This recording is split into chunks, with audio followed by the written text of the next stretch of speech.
Welcome to State of Business on our television. I'm Ashingsani Veerasinghe. Let's have a look at the headlines for today. SLPP candidate Gotabaya Rajapaksa launches his election manifesto, the 10 Principles of Inclusive Governance in Colombo. NDF candidate Sajith Premadasa says he also supports the death penalty on drug smugglers. Let's begin today's news from the latest updates in the political arena.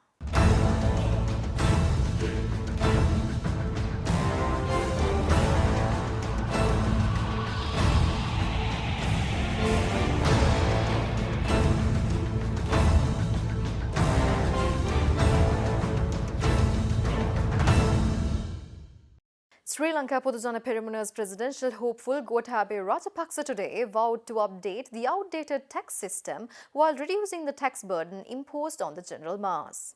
Former Defence Secretary announced these policies at the ceremony held to unveil the party's election manifesto, the 10 Principles of Inclusive Government at the Nelum Pokuna Theatre this morning. Sri Lanka Podujana Peremuna's presidential candidate Gotabaya Rajapaksa, opposition leader Mahinda Rajapaksa and many other party leaders gathered at the election manifesto launch. SLPP presidential candidate's manifesto for the next 5 years has given importance to key aspects such as the national security, non-aligned foreign policy, maintaining unblemished governance, bringing forth constitutional reforms that are responsible for the people, launching a people-centered economy, creating a technology-based society and etc. ව්‍යාපාර කරගෙන යාමට හිරිහැරයක් වී තියෙන කල්පැන ගිය නීති රීති යාවත් කාලීන කරනවා. We will update the laws and remove the outdated laws that hinder the conducive environment for the businesses. At present, general mass is faced with baggage of paying enormous taxes. Therefore, we will amend the present Inland Revenue Act to remove the heavy tax burden levied on the general public. We will also reduce the income taxes for the manufacturing sector and remove the economic service charge and the withholding tax. Also, we will reduce the VAT rate to 8% and annul the levies on religious places. New Democratic Front presidential candidate Sajith Premadasa says that he will support implementing the death penalty for convicted drug smugglers and terrorists. Minister Premadasa made these remarks addressing a series of rallies in Mathura today. Democratic National Front had organized a series of public rallies today in the district of Mathura. Former Minister Mervin Silva was also seen on the DNF stage and he also addressed the gathering at Kamburupitiya rally. DNF presidential candidate Minister Sajith Premadasa said that his position is that if a terrorist is convicted, he must be sentenced to death as opposed to sending him to prison and allowing him to promote terrorism. He also added under a new government led by him, he and his nominee for Defence Minister portfolio, Sarath Fonseca, will get rid of drug smugglers and terrorists in the country. He assured a gathering a country free from drugs and terrorism. Minister Premadasa further said that his opponent at the presidential race will not agree with the idea of death penalty, but he would not hesitate to take such a move for the betterment of the country. Minister Premadasa also assured a shelter for all the citizens by 2025 and guaranteed to create a good market for cinnamon. He also said that Nilvala irrigation project will be re-implemented, allowing to harvest over 20,000 acres soon. Former Army Commander and National People's Party's presidential candidate General Mahesh Senanayake pledged to render his fullest commitment to draft constitutional and judicial changes that are required for the betterment of the country. He expressed these views at the launch of his National People's Party's election manifesto at the Sri Lanka Foundation Institute yesterday. The National People's Party's election manifesto ceremony was also attended by the former Auditor General and leader of the National People's Movement, Gamini Vijayasinghe. Addressing the gathering, National People's Party presidential candidate General Mahesh Senanayake said the political culture of the past 71 years did not lead the country for any good but backwards, and that culture did not make any progressive strategy to develop the country. Meanwhile, General Mahesh Senanayake vowed to maximize national resources, strengthen agriculture and local production and develop a sustainable export-based economy to increase per capita income and reduce poverty through proper economic management. He further added that he would implement a national program to build a disciplined, secure and undivided Sri Lanka free of fear. Meanwhile, former Auditor General and leader of the National People's Movement, Gamini Vijay Singh, has stressed that financial regulations of the country should be amended and applied to the foremost heads of the institutions too. When we studied law, we figured that backward trend of the past governments can be eliminated only by a non-partisan leader. We found that the deficiency in the law and order is the main cause for the burning issues of the country. At present, law and order is not executed equally to all.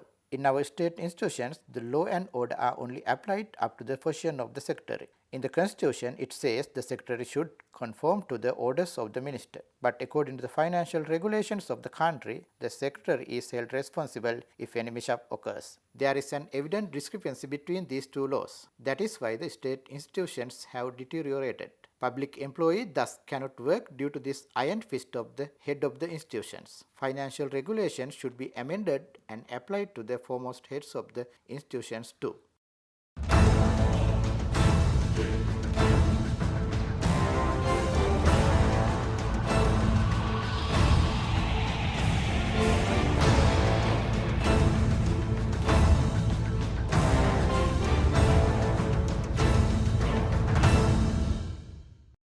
Moving into business news. The Board of Investment of Sri Lanka signed an agreement with Sunken Construction to construct and operate a 112-room hotel with an investment value of $9.28 million, which will create 60 new employment opportunities. The agreement was signed by Chairman of the Board of Investment of Sri Lanka, Mangalayapa, and Executive Director of Sunken Construction Private Limited, Rohana Vanigama. Executive Director of Sunken Construction, Rohana Vanigama, stated the new building is a 112-room business hotel in one-star category but with a much higher standard. And he further noted that this will be a 10-story building and it will have an international hotel operator to work with on this project. Vanigama also said that the foundation behind building a hotel of that class was that most business guests spend their time attending to meetings and other activities and only return at night, and therefore they tend to look at convenience and advantageous pricing when opting for hotel accommodation when traveling overseas. Stay tuned for more news after this short break.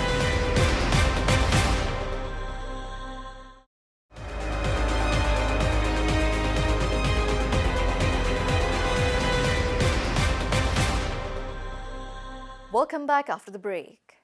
South Asia's largest event for the construction equipment industry, EXCON 2019, organized by the Confederation of Indian Industry together with Ceylon Chamber of Commerce, had a preview on EXCON 2019 in Colombo last Monday. The preview program was attended by government officials, industry leaders, and stakeholders from infrastructure industry and construction sectors in Sri Lanka. EXCON 2019, South Asia's largest construction equipment trade fair, will be held from 10 to 14 December 2019 at the Bangalore International Exhibition Centre in India. It is launched for the 10th time this year and will showcase the role of smart technologies and next-gen construction equipment in accelerating the growth of infrastructure development in the South Asian region. The EXCON will have the participation of over 1,250 exhibitors, including more than 350 from the overseas companies, including from China, Germany, Sri Lanka, etc. Meanwhile, the 5-day exhibition will attract 70,000 business visitors from India and abroad. Key features of this event, we would have about 1,250 exhibitors for this event. It's spread over an area of 3 lakh square meters or 30 lakh square feet, which is about 30 football fields put together. That's the size of the event. We expect about 70,000 visitors to come in. We have country pavilions and special focus on women and AI. This was launched way back in 2000, so this is the 10th edition that we have. EXCON has also has won the coveted award of being the best B2B event in India, regardless of which sector it is. So that's the kind of positioning that EXCON has when it comes to a business exhibition back in India.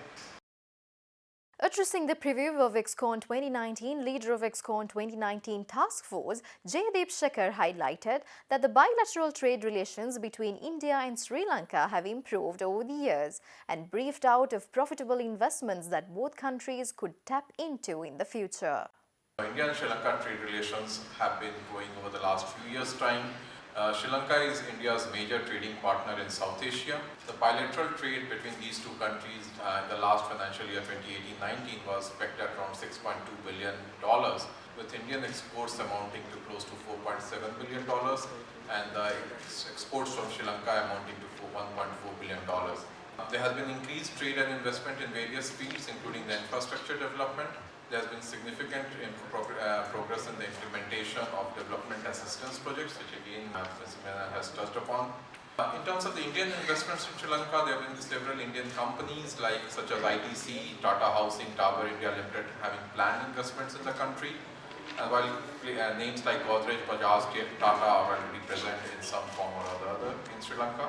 In terms of the opportunities which lies ahead between the two countries, we see a lot of opportunity for the partnership for the new and the existing port development.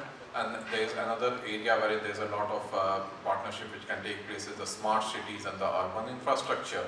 So wherein the best shared practices in construction and the real estate industry can take place.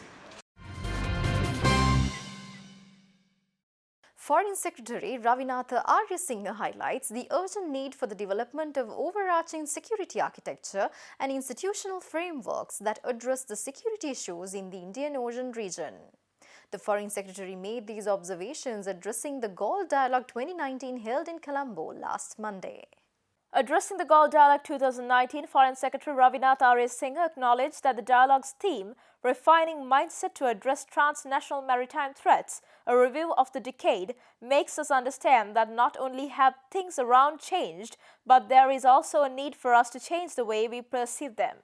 Detailing the changing dynamics in the Indian Ocean, he said that the region's littoral states, home to 35% of the world's population, accounted for 18.5% of global GDP in 2018. Addressing the threats faced by the region, he observed that acts particularly by non-state actors engaged in human smuggling, drug trafficking, sea piracy and terrorism may be better tackled with a mechanism to monitor a wider area of oceans and share that information with like-minded entities both local and foreign.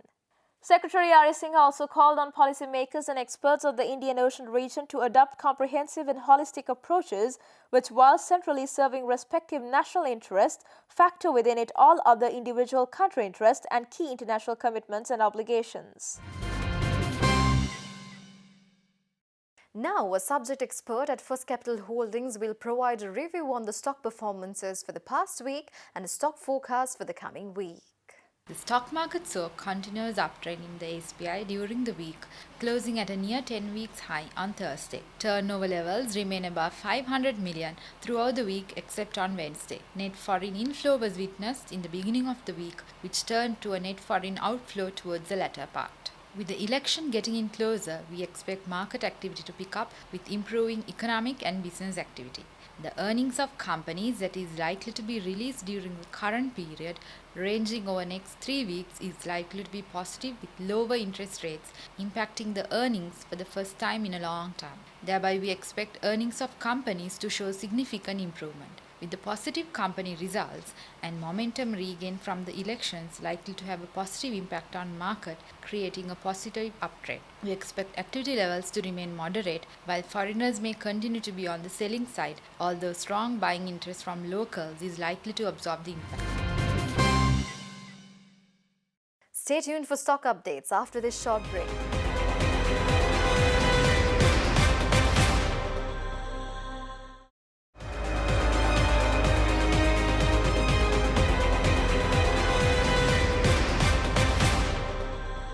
Welcome back after the break. Trading at Colombo Stock Exchange ended on a positive note today.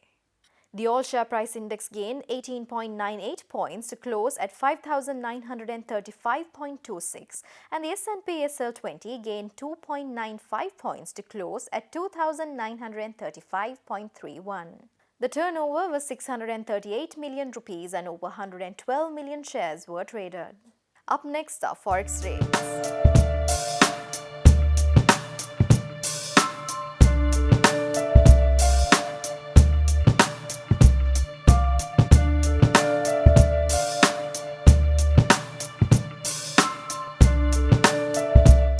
That's all the news for today. Join us tomorrow on Biz Roundup. Until then,